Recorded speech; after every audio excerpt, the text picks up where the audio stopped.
શ્રી ગણેશાય નમઃ. હમણાં જ આપણે જોયું કે વાલીનો અંત થઈ ગયો છે, પણ ભગવાન રામને હાથે જેનું મૃત્યુ થાય એનું હંમેશા શ્રેય જ થાય છે. વાલીને પણ આ પછીના જન્મમાં મોક્ષ મળવાનો છે. આ પછી વાલી એક જરા નામનો પારધી થવાનો છે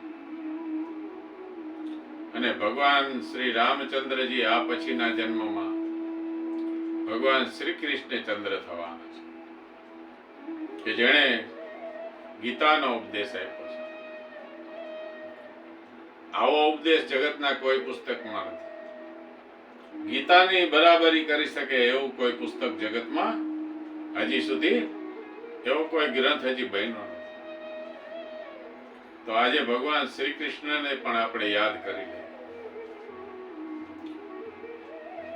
નયનમ છિદંતિ શસ્ત્રાણિ નયનમ દહંતિ પાવકઃ ન ચૈનમ કેલદ્યાદાપો ન શોષ્યતિ મારુતઃ.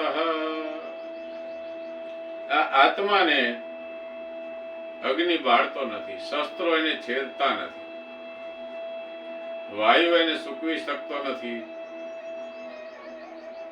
અને પાણી એને ભીંજવી શકતું નથી. તો આત્મા અમર છે. નયનમ દહતિ પાવક. અગ્નિનું કામ શું છે? બાળવાનું. પણ જ્યાં સત હોય ત્યાં અગ્નિ કોઈને બાળી શકતો નથી. આપણો આત્મા સત સ્વરૂપ છે, સત્ય છે. સીતાજી સત્ય છે, સીતાજીને અગ્નિ નથી બાળી શકતો. હવે સમય આવી ગયો છે. ભગવાન રામચંદ્રજીએ વિચાર બધો પહેલા કરી લીધેલો છે. આ બધું ભગવાન રામચંદ્રજી અને સીતાજી જ જાણે છે, અન્ય કોઈ આ વાતને જાણતું નથી. જે સીતા જનક નંદિની હતા એને તો અગ્નિને સોંપી દીધા અને સીતાની જે પડછાય છે એને જ રાજા રાવણ ઉપાડી ગયો છે. પણ આ તો ઋષિઓનું કલ્યાણ કરવા અને રાક્ષસોનો વધ કરવા માટેનું ભગવાનનું બહાનું છે. આપણે આગળ વાત વધારીએ, બહુ ટૂંકસારમાં આપણે લેશું. જાંબુવાન હનુમાનજી, વિભીષણ અને અન્ય વાનર સેના બધા બેઠા છે. હવે લંકા ઉપર ચડાઈ કરવાનો સમય થઈ ગયો છે. આ પેલા હનુમાનજી પણ લંકામાં જઈ આવ્યા છે, લંકાને બાળી દીધી છે. માતા સીતાજીને પણ મળી આવ્યા છે. હનુમાનજી એક જ છલાંગ મારી અને લંકામાં પહોંચી ગયા. સીતા માતાને રામ ભગવાનની અંગૂઠી બતાવી. સીતા માતાએ પણ હનુમાનજીને પોતાનો ચૂડામણી આપેલો છે, ભગવાન રામચંદ્રજીને બતાવવા માટે કે સીતાજી ત્યાં છે એનો આ પુરાવો છે. તો આપણે હવે જાજુ લંબાવી નહીં શકીએ. હવે લંકા ઉપર ચડાઈ કરવાનો બરોબર સમય થઈ ગયો છે. રામ સેતુ તૈયાર થઈ ગયો છે. નળ નીલ નામના જે વાનર હતા એના હાથે પથરા નાખ્યા છે. રામ ભગવાનનું નામ લઈને પથરા નાખ્યા છે અને એ પથરા તરી ગયા છે. એનાથી જ સેતુ બંધાઈ ગયો છે. લશ્કર લંકાની સામે આવી ગયું છે બરાબર.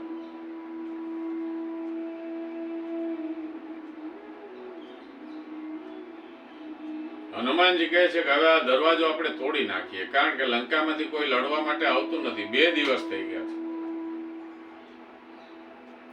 ત્યારે જાંબવનજી કહે છે કે નહીં, તોડવાની જરૂર નથી. એક દૂત મોકલાવો, કદાચ સંધિ થઈ જાય તો આપણે લડાઈ ન કરીએ. ત્યારે અંગદને મોકલવામાં આવે છે. અંગદ દૂત તરીકે જાય છે. રાવણને કહે છે કે હે રાવણ, મારા નાથ શ્રી રામ ભગવાન અંતર્યામી પ્રભુ છે, તું એની સાથે લડાઈમાં જીતીશ નહીં, માટે સીતાજીને સોંપી દે. ત્યારે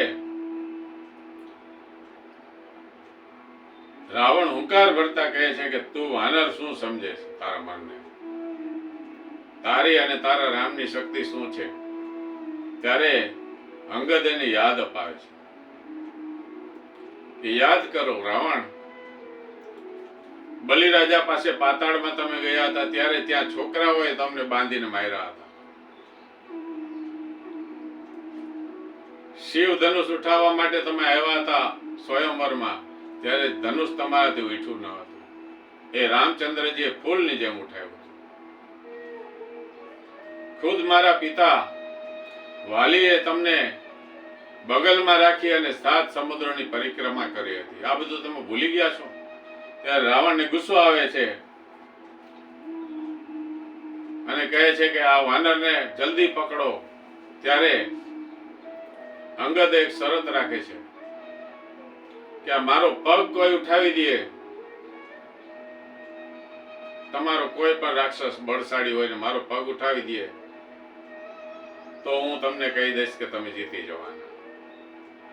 ત્યારે બધા રાક્ષસો એક પછી એક પ્રયત્ન કરે છે. રાવણ પ્રયત્ન કરવા જાય છે ત્યારે એક લાત મારે છે અને રાવણનો મુગટ ઉડી અને રામચંદ્રજીના પગ પાસે પડે છે.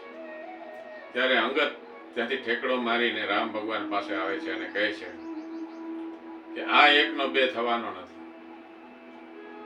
આ રાવણ છે, અહંકારી છે. ત્યારે રાવણને પાછળથી વિભીષણ સમજાવવા જાય છે. વિભીષણ કહે છે કે હે રામ, હે રાવણ, મોટા ભાઈ તમે સાંભળો, સમજો, આ જીદ છોડી દો. આ સીતા ખુદ જગદંબા છે. આ ભગવાન રામચંદ્રજી પરાત્પર બ્રહ્મ છે. તમે લડાઈમાં એને પહોંચી નહીં શકો. ત્યારે રાવણને બહુ માઠું લાગે છે અને એને દેશવટો આપી દે વિભીષણને. વિભીષણ લંકાની બહાર આવી ગયા છે. તે રામચંદ્રજીના શરણમાં આવી જાય છે. તો આ રીતે ભગવાન રામચંદ્રજીને વિભીષણ મળે છે. ભગવાન રામચંદ્રજી એને આશ્વાસન આપે છે કે હું તને લંકાનો રાજા બનાવીશ, તું જરાય ચિંતા ન. તો ભયંકર ભીષણ યુદ્ધ હવે ચાલુ થવાનું છે. રાવણ સેના મોકલાવે છે. પહેલે દિવસે ભયંકર યુદ્ધ થાય છે. ઘણા રાક્ષસો મરાઈ જાય છે. બીજે દિવસે પણ ઘોર યુદ્ધ થાય છે. એમાં પણ ઘણા રાક્ષસો મરાય છે. ત્રીજે દિવસે રાવણના પુત્ર મેઘનાથ ઇન્દ્રજીત આવે છે. ઇન્દ્રજીત બહુ બળશાળી છે. ભગવાન ઇન્દ્રની સામે પણ એને જીત મેળવેલી છે. આ ઇન્દ્રજીત માયાવી છે. આકાશમાં અધર રહી અને યુદ્ધ કરે છે અને નાગપાશ નામનું યંત્ર મારે છે. નાગપાશ નામનું બાણ મારે છે. આનાથી રામચંદ્રજી અને લક્ષ્મણજી નાગપાશમાં બંધાઈ જાય છે. વાનર સેનામાં હાહાકાર મચી જાય છે. ત્યારે અચાનક જ ગરુડજી પધારે છે અને ભગવાન રામચંદ્રજી અને લક્ષ્મણજીને મુક્ત કરાવે છે નાગપાશથી. ત્યારે ઇન્દ્રજીત એમની કુળદેવી પાસે જાય છે અને યજ્ઞ શરૂ કરે છે. હનુમાનજીને ખબર છે કે આ યજ્ઞ પૂરો થઈ જશે તો બહુ ભારે શક્તિશાળી બની જશે. વિભીષણજીને પણ ખબર છે. એટલે હનુમાનજી અને રામ લક્ષ્મણજી ત્યાં જાય છે અને આ યજ્ઞ એનો પૂરો નથી થવા દેતા. આ પેલા પણ ઇન્દ્રજીતે લક્ષ્મણજીને એક શક્તિ બાણ માર્યું હતું આ યુદ્ધની અંદર. ત્યારે લક્ષ્મણજી બેભાન થઈ ગયા હતા. ભગવાન રામચંદ્રજી પણ વિલાપ કરી રહ્યા હતા. ત્યારે સુષેણ નામના વૈદ્યને પૂછ્યું. ત્યારે એણે કહ્યું કે દ્રોણગીરી પર્વત ઉપર એક ઝાડ છે, એ તમે લઈ આવો અને સૂર્યનું પહેલું કિરણ ઉગે એ પહેલા જ આવી જાઓ પાછા.